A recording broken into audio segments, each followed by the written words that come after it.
မင်္ဂလာပါခုကျွန်တော်က tier drop လို့ခေါ်တဲ့ drop pin လို့ခေါ်တဲ့ကျွန်တော် PCB ပတ်ကလေးတွေမှာမျက်ရည်စက်ကလေးတွေပုံစံလေးတွေဆောင်ရွက်ခြင်းနဲ့ replicate လို့ခေါ်တဲ့ကျွန်တော်တို့ဒီပုံတူကူးတဲ့ပုံစံလေးတွေကိုဆက်လက်ဆွေးနွေးတော့မှာဖြစ်ပါတယ်ဟုတ်ကဲ့ဒီနေရာမှာဆိုရင်ကျွန်တော်တို့เนาะဒီမိတ်ဆွေတို့ကျွန်တော်မြင်အောင်ပြရမယ်ဆိုရင်ကျွန်တော်တို့ဒီမှာရှိတဲ့เนาะ tier drop pin ပေါ့နော် tier drop pin ဆိုတော့ဒီပတ်ကလေးတွေမှာကျွန်တော်တို့เนาะဒီပတ်ကလေးနေရာလေးမှာပေါ့နော်ဒီနေရာလေးမှာခုဒီမျက်ရည်စက်လေးပုံစံလေးပေါ့နော်အဲ့ဒါလိုလောက်ရခြင်းရဲ့ရွေချက်ကတော့အဓိကကတော့ဒီပုံစံပေါ့နော်အဓိကကတော့ဒီပက်ကလေးတွေကကျွန်တော်တို့ဒီဟိုsegment flow ပေါ့နော်ဒီ current flow စီးဆင်းမှုလည်းကောင်းတယ်ဒီပုံစံလေးလို့ရင်နော်နောက်တစ်ချက်ကကြီး line တွေကိုဒီကြီးပတ်တွေပေါ့နော်အဲ့ဒီနေရာမှာ component တွေကိုကျွန်တော်ခဲပြန်ပြီးဖြုတ်မှာပေါ့နော်ဒီsolar ကြီးပြန်လုပ်တဲ့ချိန်မျိုးမှာဆိုရင်နော်ဒီ assembly ဒီ solar ကြီး substance ပြန်လုပ်တဲ့အခြေအနေမျိုးမှာဆိုရင်ဒီပက်ကလေးတွေကအလွယ်တကူမကွာနိုင်ဘူးပေါ့နော်ဒီလိုမျိုးလေးဟိုးလေးဒီနာတကယ်ဆိုရင်ပြက်ပြက်ထွက်သွားတတ်တယ်နော်ဒီနေရာတွေကလိုပုံစံမျိုးဆိုပြက်ပြက်ထွက်သွားတယ်ကြီးလန်းကြောင်းနဲ့ပတ်နေကွာသွားတယ်ပြက်သွားတတ်တယ်အဲ့လိုမပြက်အောင်ကျွန်တော်တို့ဒီလို tier drop ပင်လေးချရတယ်ဟုတ်ပြီအဲ့ဒါလို tier drop ပင်လေးချပါဆိုကျွန်တော်တို့ဘာလိုအပ်လဲဆိုတော့ကျွန်တော်တို့ကဒီ pack ကိုနော် edit လုပ်ရမှာဒီ pack ကို edit လုပ်ရတာဒီ pack ကိုချိတ်ဆက်တာကို PCB pack ကို edit လုပ်ရတယ် pack ကိုချိတ်ဆက်တာကိုကျွန်တော်တို့ပြောင်းနေတာဖြစ်တဲ့အတွက် pack ကို edit လုပ်ဟုတ်ပြီအဲ့လိုလုပ်တဲ့အချိန်မှာ edit pin ပေါ့နော်edit single pin ပေါ့နော် right click pack ကိုလာတယ်လာပြီးတော့ဘာဖြစ် right click နှိပ်လိုက်တယ် right click နှိပ်လိုက်ပြီးတော့ edit pin ပေါ့နော် edit pin ကိုနှိပ်လိုက်တယ် edit pin ကိုနှိပ်ပြီးဘာလုပ်လိုက်လဲဆိုတော့ကျွန်တော်တို့က tier drop ပြီး enable ပေး okay နော်အဲ့မှာ tier drop ပြီး enable ပေးတယ်ပြီးတော့နောက်တစ်ခုကကျွန်တော် technology ဟုတ်လားနော် configure tier dropping နော် configure tier dropping ကိုကျွန်တော်တို့ပေးလိုက်တယ်ဟုတ်ပြီအဲ့လိုပေးလိုက်တဲ့အချိန်မှာကျွန်တော်တို့ကဒီမှာရှိတဲ့ enable tier dropping ကိုကျွန်တော်တို့ enable ပေးလိုက်တယ်ပြီးတဲ့အချိန်မှာ maximum angular range နဲ့ဒီ angular range ဟာကျွန်တော်တို့ဒီ track line တဲ့ကျွန်တော်တို့ဒီ THD ဒီတန်ဖိုးဒီပေါင်တန်ဖိုးဒီဒီမှာရှိတဲ့ angular range တဲ့ဒီ angular range တဲ့ကျယ်နေဖို့လိုတယ်နော် angular range အထက်က angular range ကသေးပြီးတော့နော်ဟိုဒီ angular range ကကြီးပြီးတော့ကျွန်တော်တို့ tier drop ကသေးနေဆိုရင်မပြအောင်အဲ့တော့ကျွန်တော်တို့ super ဆိုကျွန်တော်တို့50ထားလိုက်တယ်နော်50ထားလိုက် tier drop length ဒီ length ကလည်းအမြင့်ဆုံးပဲရှိသွားပြီလဲဆိုတော့ဥပမာကျွန်တော်ပြမယ် okay နော် tier drop length notch is rate 1000 to 30000 30000အမြင့်ဆုံးပြီးလို့ရတယ်အဲ့တော့30000ကျွန်တော်ပြီးလိုက်နော် okay အဲ့လိုပြီးလိုက်တဲ့အချိန်ပါဒီမှာဆိုရင်တို့ဘာပေါ်လာလဲဆိုတော့ကျွန်တော်ပို့ပြီးကြီးတာပေါ့နော် tier drop length ကပိုကြီးလာတယ်ဘာကြောင့်လဲဆိုရင် edit pin နော်ဘာကြောင့်လဲဆိုရင်ကျွန်တော်က sorry tier drop ဟော sorry configure tier drop ပင်မှာကျွန်တော်ကဒီမှာဆို 50th ပေးလိုက်တော့ဟုတ်ပြီနော်ကျွန်တော်တို့30လောက်ပေးကြည့်မယ် okay နော်30လောက်ပေးကြည့်တော့နည်းနည်းငယ်သွားတော့နော်အဲ့လိုလေးတွေကျွန်တော်တို့ဆောင်ရွက်ခြင်းအပြင် tier dropping ကိုကျွန်တော်တို့ဒီဟိုဘောနော်ဒီ design ကို tier drop ချလို့ရတယ်ဒီမှာဆိုကျွန်တော် tier drop မကြောက်ဘူးเนาะ tier drop မကြောက်ဘူးဓာတ်ရိုက်ကြည့်သွားနေတယ်အဲ့ဒါလေးကိုကျွန်တော်ပြန်ပြပါမယ်เนาะ edit เนาะ right click နှိပ်တယ်เนาะဒီ pin ပေါ်မှာ right click နှိပ်လိုက်တယ် right click နှိပ်တယ် edit pin ဟုတ်ပြီဒီနေရာမှာဆိုရင်เนาะ enable okay နောက်ကျတော့ technology configure tier dropping เนาะ enable tier drop 15 13 30ပြလိုက်တယ် okay ဒါဆိုရင် tier drop လေးကျသွားပြီเนาะ tier drop လေးရသွားပြီဟုတ်လားဒါဆိုရင် tier drop လေးတွေဒီပတ်တွေမှာမပါဘူးပတ်เนาะဒီပတ်ပုံစံမျိုးပဲကျွန်တော်ချရတော့ဒီပတ်တွေမှာထပ်ချရမယ် edit pin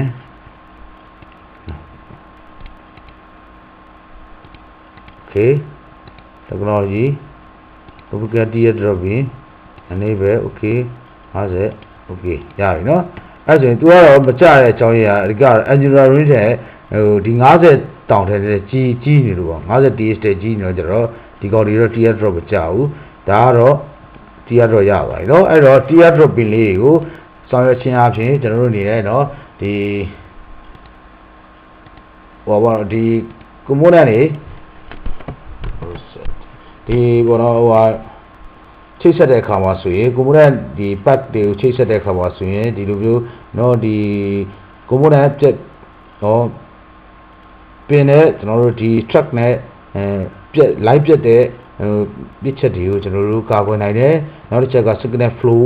ကောင်းတယ်ပေါ့နော် current flow signal flow ပိုရေးကောင်းမယ်ဆိုရယ်နော်အဲအကြောင်းကျွန်တော်တို့ tier drop လေးတွေချတဲ့ mistake ကို mistake အနေနဲ့လေ့ကျင့်သွားရမှာဖြစ်ပါတယ်နောက်တစ်ချက်ကျွန်တော်ဆက်ပြောချင်တာကတော့ကျွန်တော်တို့ဒီဘောနော်ဒီ replicate ပေါ့နော် replicate လို့တဲ့ခါမှာကျွန်တော်တို့ဒီအဲ့ဒါအဓိကကတော့ကျွန်တော်တို့ဒီ circuit ကိုမီးပိုင်းနေပါတယ်ပေါ့နော်အဲ့မျိုးတွေမှာ replicate လို့အဆင်ပြေရယ်ဒါတွေဆိုရင်ကျွန်တော်တို့ကတကယ်ဆိုရင်ဒီတန်ဖိုးရလိုက်ပြီးတော့တိကျအောင်လိုက်ဆွဲဖို့ဆိုတာမြတ်ခက်တယ်ကြာတာပေါ့နော်အချိန်နော်ကြာတာပေါ့ကြာတော့အဲ့တော့ကျွန်တော်မြန်တဲ့ needs နဲ့ကျွန်တော်တို့ဆက်ပြီးတော့ဆွေးနွေးသွားမှာဖြစ်ပါတယ်အဲ့ဒါလိုလုပ်တဲ့နည်းကတော့ဘယ်လိုလုပ်သွားမလဲဆိုတော့ဟုတ်ပြီအဲ့ဒါဆိုရင်ကျွန်တော်ဒါကိုပိတ်လိုက်မယ်နော် close project save ပေါ့နော် save လုပ်ပြီးတော့ project တစ်ခုပြန်ဖွင့်ဒါပေမဲ့ PCB ပေါ့နော် PCB ဖွင့်လိုက်တယ်ခုနကပြောဘာလို့ရလဲဆိုတော့ကျွန်တော်တို့ range တစ်ခုပေါ့နော်သူ့ရဲ့ boundary ပေါ့နော်အဝိုင်းပေါ့နော် boundary တစ်ခုကျွန်တော်စဆွဲလိုက်မယ်နော်ဆွဲလိုက်မယ်အဲ့မှာဆိုရင်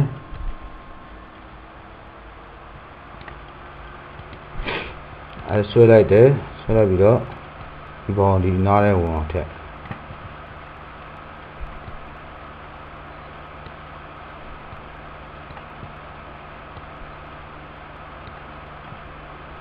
ဟုတ်ပြီကျွန်တော်တို့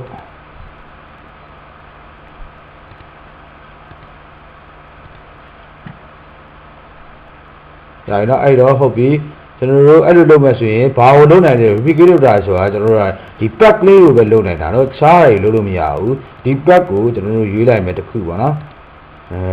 ဒီကောင်120 90ခုရွေးလိုက်တယ်ပြီးလိုက်ပြီကျွန်တော်ဒီတက်တဲ့ပါလေလိုင်းတက်တဲ့မှာကျွန်တော်ခြားလိုက်နော်ဆိုပါစို့ချလိုက်တယ်ချလိုက်ပြီးဘာလုပ်လိုက်လဲဆိုတော့ကျွန်တော်တို့ကဒီပေါ့နော်ဒီဥပမာရှိတဲ့ together polarized coordinate ပေါ့နော် polarized coordinate ကိုကျွန်တော်တို့ဒီရွေးလိုက်တယ်ပေါ့နော်ဒီ polar သူကဒီပုံစံနဲ့ပါရတာနော်မဟုတ်ရင်ဒီမဲ့ဘယ်လိုဖြစ်လဲဆိုတော့ replicate ကိုပြောရင်သူက h နဲ့ y နဲ့ပဲသွားတယ်ကျွန်တော်တို့သွားချင်တာ degree နဲ့သွားချင်တာเนาะအဲ့တော့ဒီကောင်ကိုကျွန်တော် together polar ဒီ coordinate ကို polar coordinate ကိုကျွန်တော်နှိပ်လိုက်တယ်နှိပ်လိုက်တော့ enable ဖြစ်သွားเนาะအဲ့လိုလေးเนาะအဲ့လိုဖြစ်သွားတဲ့အချိန်မှာဒီကောင်ကိုကျွန်တော်တို့က right click replicate เนาะ replicate ကိုနှိပ်လိုက်တဲ့အချိန်မှာเนาะ angle ဘယ်လောက်ထားမလဲပေါ့เนาะ angle က20 degree စောင်းသွားပြီးတော့အလုံးကြီး20ချကြည့်လိုက်ပဲเนาะအခုเนาะ okay ချလိုက်တော့ဒါမှကြည့်เนาะအဲ့ထက်ကျွန်တော်ကျင်းလို့ရတယ်35လုံးချမလားစသဖြင့်ပေါ့เนาะ replicate 30 okay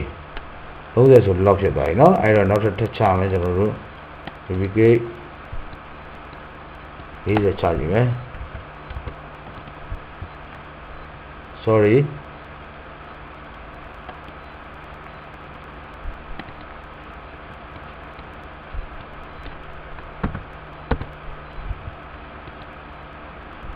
တော့ဖြတ်ပြရအောင်ကျွန်တော်တို့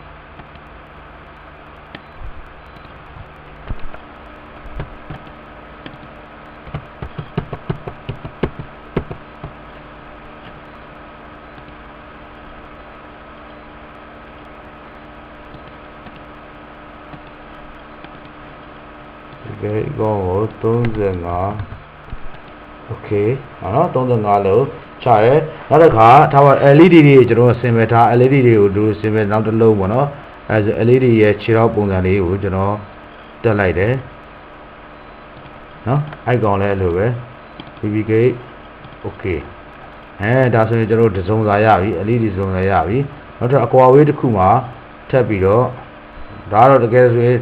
တိုင်းရမှာပေါ့နော်ဒီကောင်အကွာဝေးကိုတိုင်းကျင်တဲ့တိုင်းမီတာကိုကျွန်တော်ယူလိုက်ပြီးတော့ဒီကနေပြီးတော့လောက်အကွာဝေးမှာထားနေတာလေဆိုပါစို့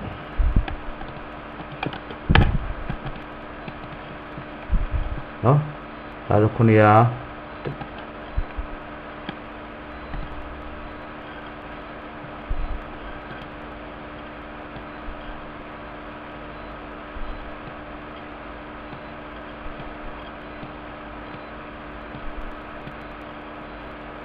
ပါနော်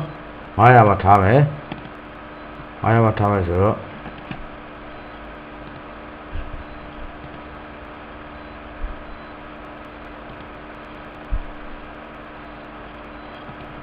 အဲ့လို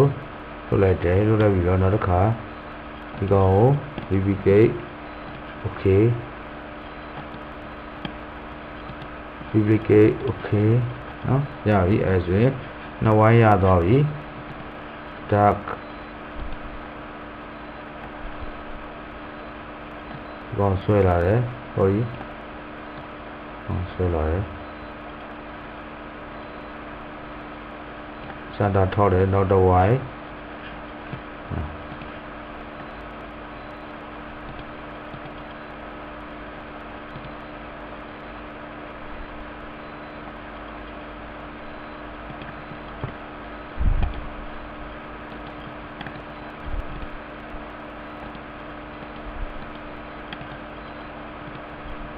နော်ဒီမှာအဝိုင်းလေးတွေအဲညီပြီးတော့တက်လာနော်ခဏလေးတော့ပြီးတော့ဗျာ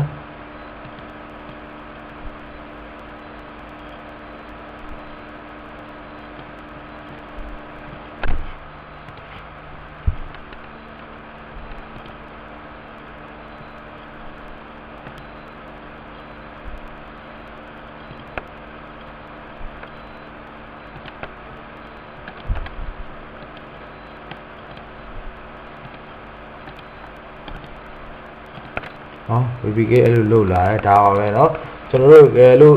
ဒီစဝိုင်းပုံစံကျွန်တော်တို့ကဒီ hole တွေကိုချကြည့်လဲဆိုရင်ဒါမျိုးလေးသူက 3D ဟိုတော့ LED တွေပါရောထည့်လို့မရဘူးဆိုတော့ sound တွေပါကျတော့ပုတ်ဘူးအဲ့လိုကျွန်တော်တို့ component ကိုလိုက်ထည့်ရကြခက်တယ်เนาะဒီအခုတော့ခြေထောက်ရာတွေကိုထည့်လို့ရပြီအဲ့တော့ကျွန်တော်တို့က LED ဘုတ်တွေနော်မီး circuit တွေကျွန်တော်တို့ဒီမီးပိုင်းတွေလုပ်ချင်တယ်ဆိုရင်ဒါဆိုရင်ပြီးကြည်လဲကြောင်းတွေသူ့သူဖြည်းဖြည်းချင်းလိုက်ပြီးတော့